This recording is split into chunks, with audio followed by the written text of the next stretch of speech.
Next on this panel, we will have Ingmar Rentzhog. Ingmar is the founder and CEO of We Don't Have Time, a global review platform for climate solutions. He is also an official eco-warrior, according to The Sun, and an awarded serial entrepreneur. Ingmar, welcome, and the floor is yours. Thank you, Shoka. And I'm also a climate reality leader, and that makes me extra happy to be in this forum and see that it attracts so many businesses and leaders that wants to learn more about climate action. We have a limited time. That's also the name of my organization. So I would like to start by showing a short film on what We Don't Have Time is all about and what we're doing. We believe by rewarding climate solutions and warning all the polluters, we will make it profitable to save our planet and super expensive to destroy it. We must now zoom in on the quality and the implementation of plans, on measuring and analyzing, on reporting, transparency and accountability. We want to be better, and that's why we are open for climate dialogue. We want to know what you think, and so that we can improve. Let's give climate love to those that have the solutions. And let's send climate warning to those that needs to change. I invested in We Don't Have Time because I actually agree, we don't have time. We're trying to reduce CO2 collectively. If we don't act urgently and quickly, catching up later won't work. The drive to net zero is the growth story of the 21st century. We had about $350 billion of direct subsidies and tax expenditures, tax breaks given to fossil fuels. Have such an enormous mobilization of business, finance, civil society, and science all gathered here. We have halved our own emissions between 2012 and 2017 and are now at a 70% reduction.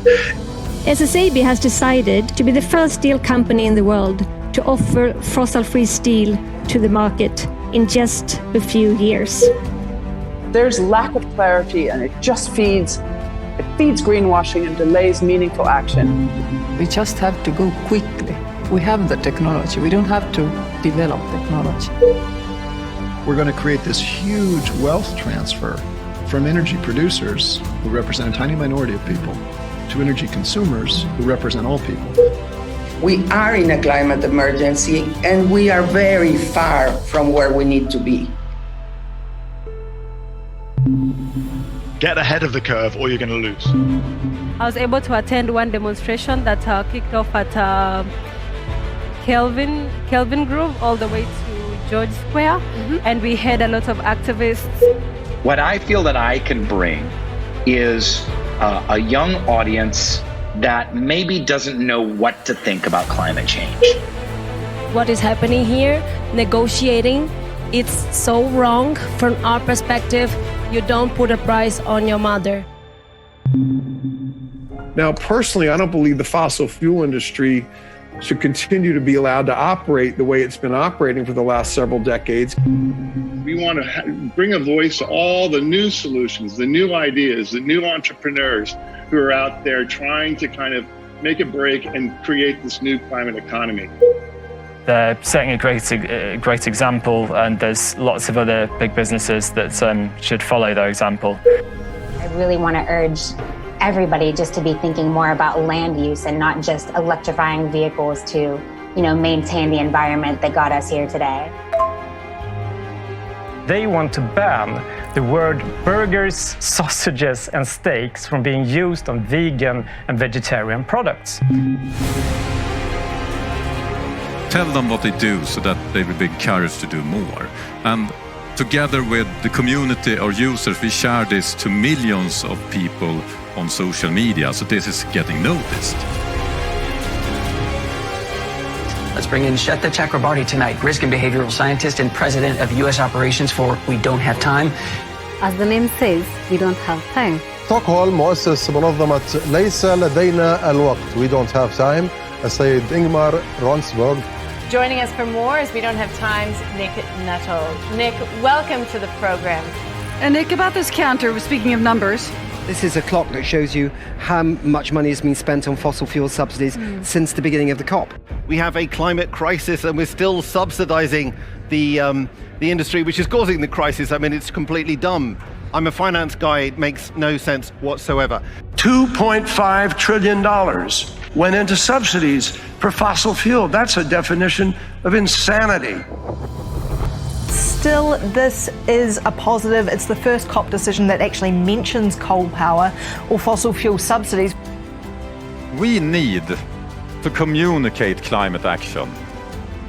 Because if only a few people or a few companies are doing climate action without communicating it to others, we will not solve the climate crisis.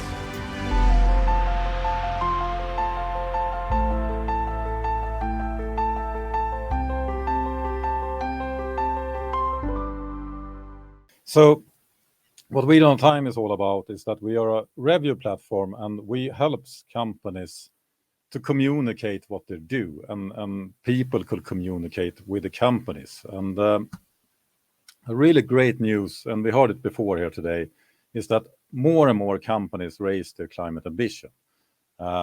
In fact, over half of the global GDP belongs to companies that have joined the Race to Zero, either via science-based targets or another initiative that is connected to the Race to Zero. So half of the economy wants to leave the fossil fuel-based fossil energy behind us and go fossil-free. But we have a challenge, and that is that we need to move from pledges to action, that we also heard here before. And that's what We Don't Have Time is all about. We have created a review system where our community gives climate love to those companies that do the action today. And they give climate warning to those companies that needs to speed up, that needs to do more. And this drives change. So if you're a company that have started to work with your climate targets, you could use the We Don't Have Time platform to communicate your progress, get feedback on it, and influence the world, influence other companies, other leaders to do the same. And if you're someone that are interested in having this to happen, you can follow those companies and you can talk directly with them through our platform. Today we have 60,000 members, and it's everything from business leaders to academics to journalists and also climate activists and engaged consumers. Everyone needs to work together in order to solve the climate crisis. We also work with more than 200 partners, companies that are communicating the progress on We Don't Have Time. And I will push extra for the importance of communicate what you do. It's not enough. We will never solve the climate crisis if we only do individual action. We will never solve the climate crisis if companies are only focusing on what them are doing, because the world is big and all the rest that are not acting will drag us down. We will not succeed with the climate targets. So the only way forward is that you need to act on the climate and you need to communicate what you do. We need both, like Katarina told us. We need behavioral change and we need new ways of doing things. We need both communicating what we do and we need to do it. So I will be happy to speak with companies that are listening here and help you communicate to a global audience and influence the world to act on the climate crisis before time is running out. We do have time, but we don't have time to wait.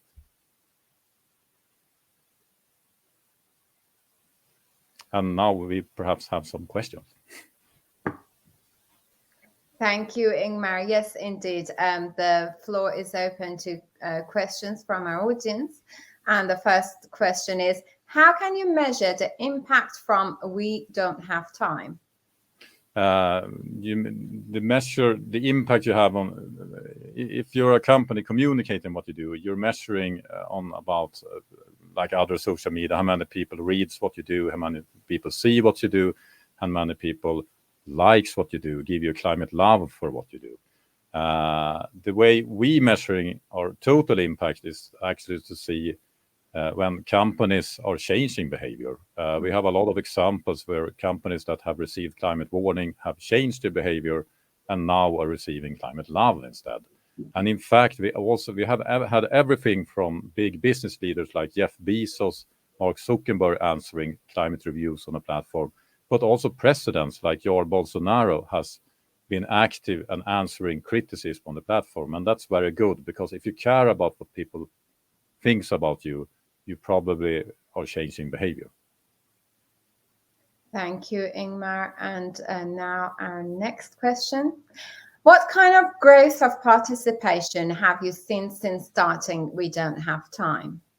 We launched the platform 3 years ago, and we have grown exponentially since then. So we are growing number of members. We're doubling it every year, and we're also doubling our reach. So today we have 60,000 members, and we have a social media reach of 80 million.